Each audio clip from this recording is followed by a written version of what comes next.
Je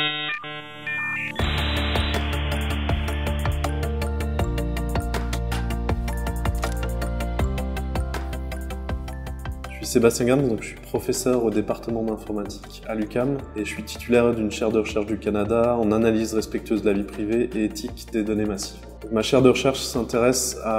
aux données massives, en particulier par rapport aux risques pour la vie privée qu'on peut avoir suite à l'analyse de gros volumes de données et de grandes diversités de données. Je m'intéresse par exemple à l'anonymisation de données, mais aussi à des façons de mesurer les biais dans les données et de réduire les biais pour limiter les risques de discrimination. Un des projets sur lequel je bosse le plus en ce moment, c'est les biais dans les données. Donc être capable de mesurer les biais, en particulier négatifs. Donc pour donner un exemple, si on a des profils d'individus avec le salaire de départ qui est proposé, mais ça fait 30 ans qu'à profil égal,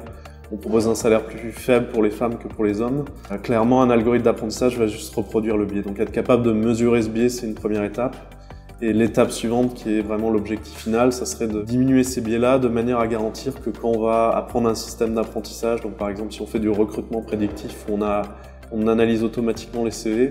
on soit capable de limiter les biais et de proposer du coup un salaire qui serait équivalent à profil égal. Et le plus difficile, c'est que même si vous enlevez l'information qui peut conduire à la discrimination, il y a d'autres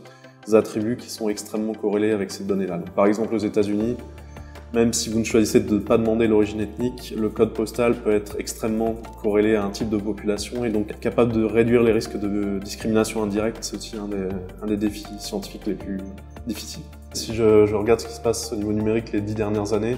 on est clairement dans une échelle très différente au niveau des volumes et de la diversité des données, ce qui augmente de beaucoup les risques à cause des inférences fines et de plus en plus précises qu'on peut faire sur les individus. Et donc on est dans un passage à l'échelle où les enjeux ont été multipliés et augmentés de façon très importante.